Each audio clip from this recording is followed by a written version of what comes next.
Okay, you can feel it in the air, right? The sunshine is out, days are getting longer. There's that specific warmth. Summer's definitely here. It really is a season unlike any other, yeah. Yeah.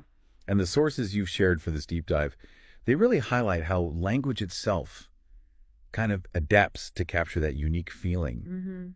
Exploring topic-specific vocabulary, like these terms for summer, it's a fascinating way the material connects language learning directly to our real lived experiences. Oh, absolutely.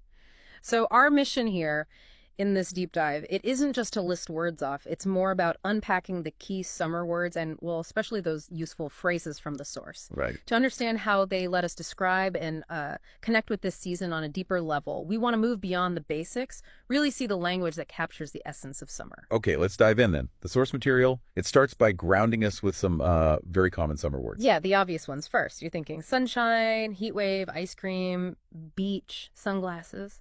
Oh, and it notes swimsuit and bathing suit, too. Exactly. Those are the foundations, right? The things you instantly picture when someone just says summer. Yeah, they build that initial sort of basic picture. The source gives simple examples like, I love sitting in the sunshine. Yeah. Pretty straightforward. Sure. You don't need a deep dive to know what sunshine is, but these words are kind of the building blocks the source uses before it moves into something, well, a bit more interesting. This is where it gets good. This is where the source really gives us some, linguistic power. It transitions into what it calls useful phrases. And these aren't just dictionary definitions. These are the expressions native speakers actually use, the ones that add color, nuance, and that specific summer feeling. Exactly. This is where it gets fascinating. The source highlights phrases like, it's boiling. Yeah. Now, we all know it's hot in the summer, obviously, but saying it's boiling, that's different, isn't it? Yeah. It's hyperbole, that deliberate exaggeration. Right, to convey just how intensely hot it feels. It's not literally boiling, but wow, that phrase captures the feeling of being overwhelmed by heat. In a way that simply saying it's hot just doesn't. It's an idiom we use all the time. Totally. And the source brings up, let's catch some rays. Ah, another great one. Yeah, that's another idiom, right? Yeah. It doesn't mean we're literally, grabbing sunshine beams. No. It's a relaxed, informal way of saying, let's go out and enjoy the sun. Probably sunbathing or just, soaking it up. It conjures an image of leisure, doesn't it? Actively seeking out that summer warmth. Definitely. Then there's the classic dog days of summer. This one's got a bit more history to it. Okay. The source points out it refers to the hottest, most uncomfortable part of the summer season, traditionally linked to the heliacal rising of the star Sirius. The dog star, right. The dog star, exactly. So this single phrase, it carries centuries of observation about the peak heat of the year. It's not just a description, it's a real cultural reference point. That's pretty cool. And one I find particularly evocative, which the source includes, is summer vibes. Oh yeah, that's everywhere now.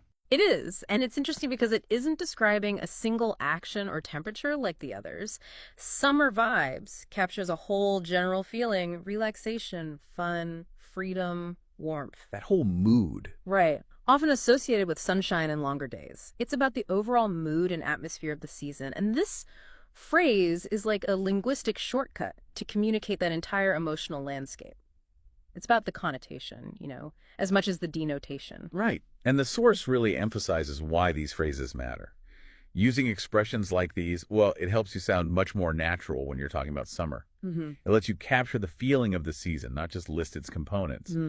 You move from describing what summer is to conveying how it feels to experience it. It's about moving towards fluency, really, and cultural understanding, too. Yeah, and the source suggests a practical step for you, the listener. Try incorporating these words and phrases. Actually use them. Yeah, use them in conversations. Maybe practice writing them down in a journal. It's how you make them part of your own active vocabulary, not just something you recognize. What's really compelling here, I think, is how learning this specific, nuanced vocabulary for a season genuinely enhances how you experience and talk about the world around you. It just gives you the precise tools to articulate those unique sensations and feelings. So maybe think about this. We've unpacked some specific language for summer from the source material today. But consider how deeply specific vocabulary for any season or, any shared human experience can enrich our connection to it. Good point. Whether it's summer, maybe a specific holiday you love, or even a major life event. What are the specific words and phrases that feel absolutely essential to capturing the essence of your favorite season, or maybe your most significant experiences? Something to mull over.